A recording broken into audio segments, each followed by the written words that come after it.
Fala aí pessoal, sejam todos muito bem-vindos, eu sou o professor Rafael Barbosa, sou professor de ciências aqui no YouTube. Lembrando a vocês que se você não é inscrito no meu canal, desce o player aqui embaixo, clica no botãozinho de se inscrever, deixa aquele seu gostei maroto, não só nesse, mas em todos os outros vídeos aqui do canal.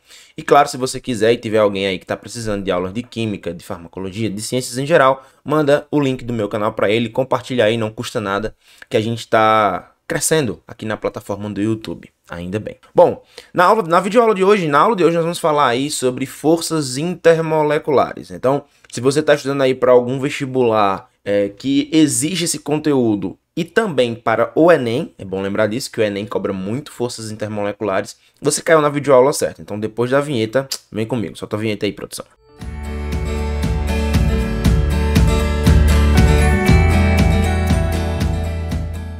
Bom, olha só, o que é que são forças intermoleculares? É preciso lembrar para vocês que existem, na verdade, dois tipos de ligação. Existe uma ligação chamada de ligação química, que essa ligação vai acontecer entre átomos, e existe uma ligação chamada de ligação intermolecular, que essa vai acontecer entre moléculas. Quando a gente fala de forças intermoleculares entre moléculas, né, quando a gente usa essa terminologia entre moléculas, é bom lembrar que as forças intermoleculares, elas são bem mais fracas que as ligações químicas, bem mais fracas que as ligações químicas. É necessário que esse conceito ele esteja muito claro na cabeça de vocês. As ligações intermoleculares elas são mais fracas que as ligações químicas. Portanto, se você está lembrando aí de ligação iônica, ligação covalente, ligação metálica, todas essas ligações são bem mais fortes que as ligações intermoleculares, independentemente de qual seja, tá? Então, as moléculas, elas exercem entre si uma força de atração. E essa força de atração nós chamamos de forças intermoleculares.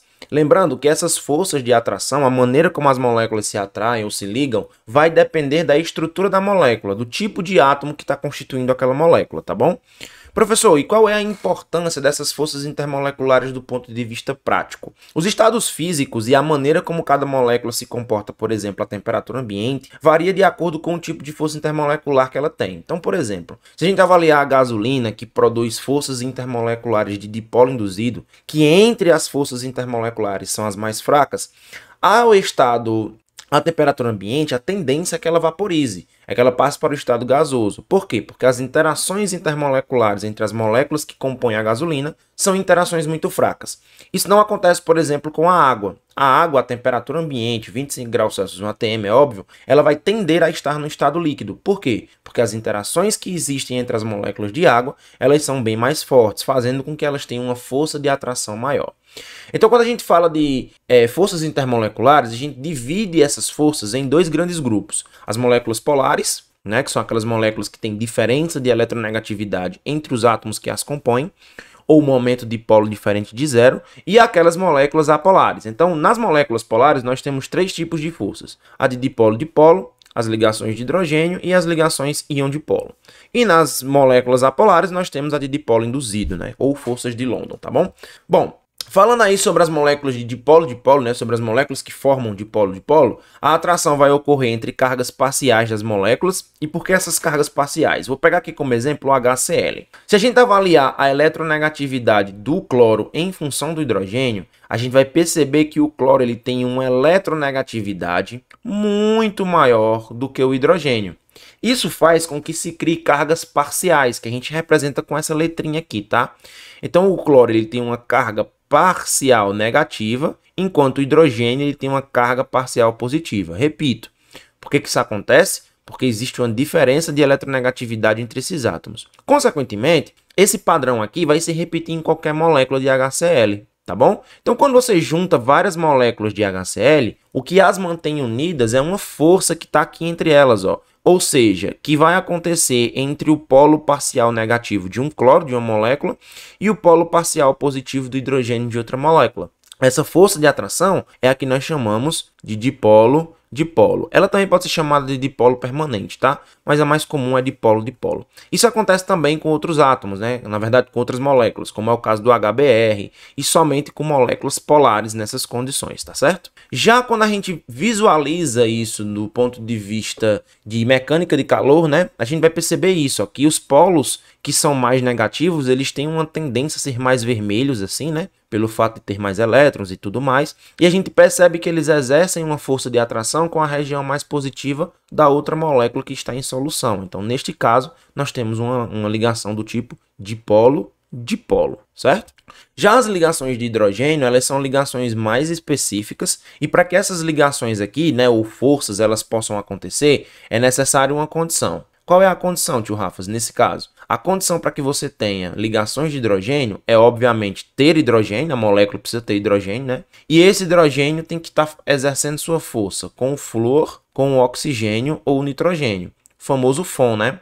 Então, toda vez que a gente observa a presença desse FON, ou seja, do hidrogênio ligado a essas moléculas, né, esses átomos, a gente tem as ligações de hidrogênio. Dentre as forças intermoleculares, as ligações de hidrogênio, elas são uma das mais fortes, tá? Então, a ligação de hidrogênio vai ocorrer quando o átomo de hidrogênio está ligado a átomos de alta eletronegatividade, como é o caso do oxigênio, nitrogênio e flúor. Estes são, de longe, os elementos mais eletronegativos. A ligação do hidrogênio é o tipo mais forte de forças intermoleculares entre as espécies químicas neutras, ou seja, que não tem carga. E aí vai ocorrer justamente essa força de atração entre um elemento muito eletronegativo, que nesse caso aqui vai ser flúor, oxigênio e nitrogênio, com a carga parcialmente positiva do hidrogênio. Esse tipo de molécula, esse tipo de força, faz com que determinadas moléculas importantes no nosso organismo, como é o caso das ligações, como é o caso do DNA, faz com que essas moléculas permaneçam muito mais ligadas, estreitamente ligadas, certo? E essa diferença de eletronegatividade em compostos biológicos faz toda a diferença, porque determinadas estruturas, como algumas proteínas, algumas enzimas,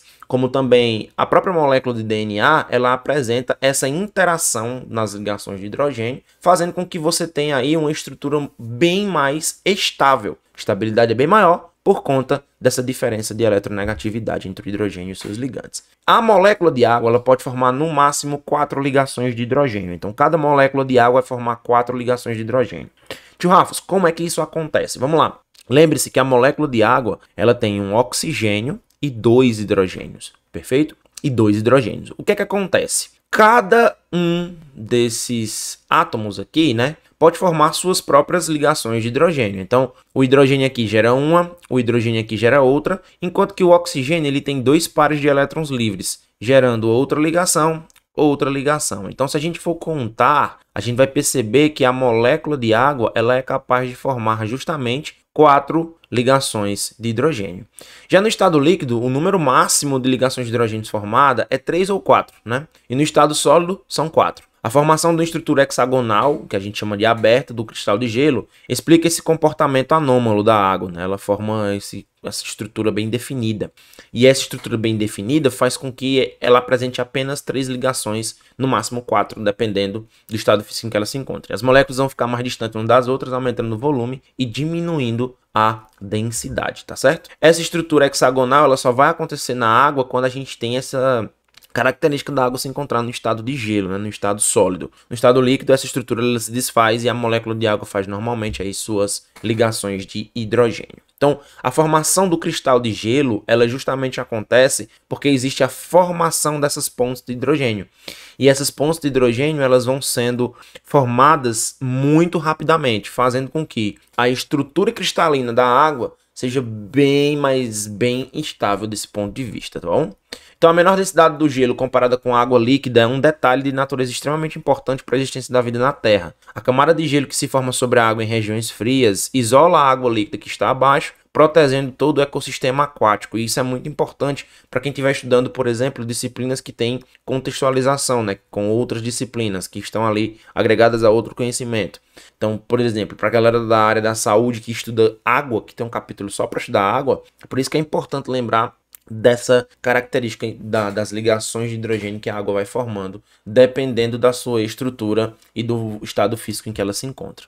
As ligações de hidrogênio, os principais compostos que formam essas ligações são água, ácido fluorídrico e amônia, que são aí compostos inorgânicos. Já no caso dos orgânicos, nós temos os álcoois, fenóis, ácidos carboxílicos, aminas primárias e secundárias, amidas não substituídas ou monossubstituídas. Estes são os principais compostos. Além, claro, como eu já falei para vocês, das ligações de hidrogênio estarem presentes na nossa molécula de DNA, especialmente o DNA dupla hélice, né, onde a gente lembra que os corrimãos são aquelas bases nitrogenadas, enquanto que a gente vê ali essas bases tendo ali interações do tipo ligação de hidrogênio, formando a escadinha do nosso DNA. Então, essa estrutura estável do DNA só vai acontecer por conta da presença dessas ligações de hidrogênio. Um outro tipo de interação que nós comentamos muito é a ligação do tipo íon-dipolo. Nesse caso, nós vamos ter a presença de cátions e ânions fortes. A gente precisa dizer isso. Eles precisam ser cátions e ânions fortes e verdadeiros, né? Ou seja, tem que ser átomos que realmente percam ou ganhem elétrons. E isso faz com que eles exerçam uma força de atração, especialmente com as moléculas de água.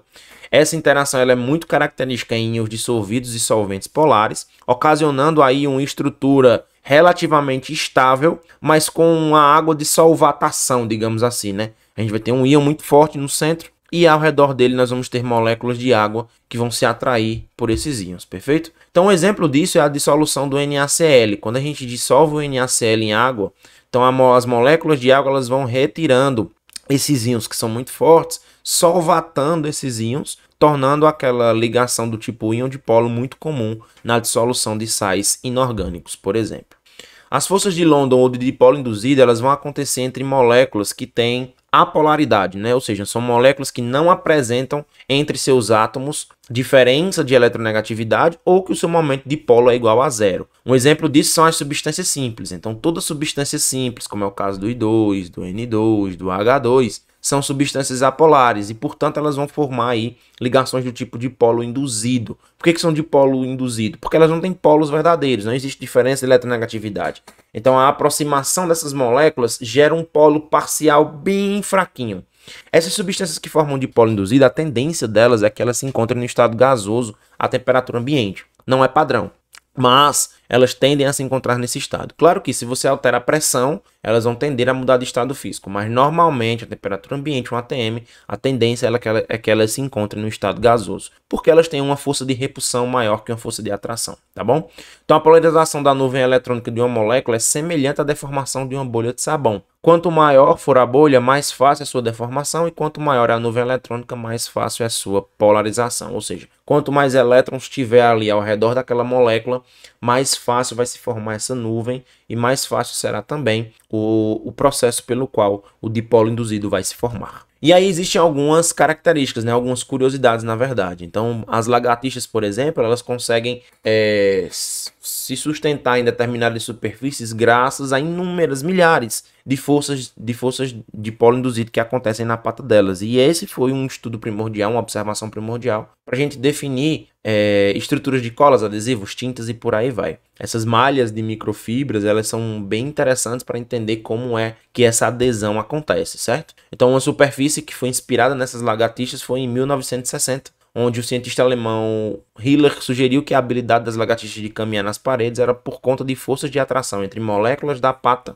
e as moléculas da parede, que eram chamadas de forças de Van der Waals, certo? Então você consegue ver aí que essas estruturas, né, nas lagartixas são muito interessantes para manter elas fixadas em determinadas superfícies e evitar que ela caia, né? E aí, Carmel Majidin, um estudante de doutorado da Universidade da Califórnia, em Berkeley, conseguiu produzir uma micromalha de 42 milhões de fibras por centímetro quadrado, que foi inspirada nas patas de lagartixas, né?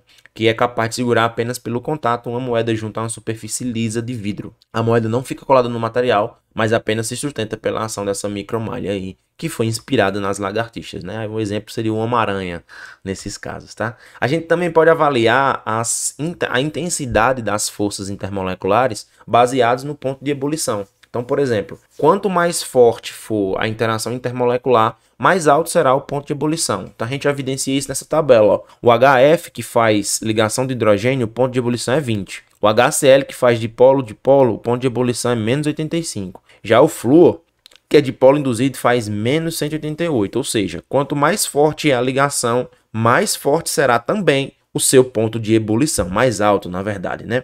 Agora, no caso de moléculas que apresentem o mesmo tipo de força intermolecular, a diferença de ponto de ebulição se dá pela massa. Quanto maior for a massa, né, maior será o ponto de ebulição. Então, por exemplo, se você pegar aqui o HI, a massa molecular dele é 128 unidades de massa atômica, ou 128 gramas por mol. E a gente vai perceber que o ponto de ebulição dele é o maior de todos, menos 36. Para a galera que tem dúvida, lembre-se, negativo, quanto mais próximo de zero, maior é o número. Bom, meu povo, e é isso. Agradeço muito vocês terem ficado comigo nessa aula. Espero que vocês tenham gostado. Se gostou, deixa aquele like, deixa o seu gostei. E espera aí aqui no canal que vão sair muitas novidades por aí, muitas novas aulas. E eu espero você. Lembrando, toda sexta-feira nós temos live de resolução de questões aqui neste canal. Um grande abraço e até a próxima.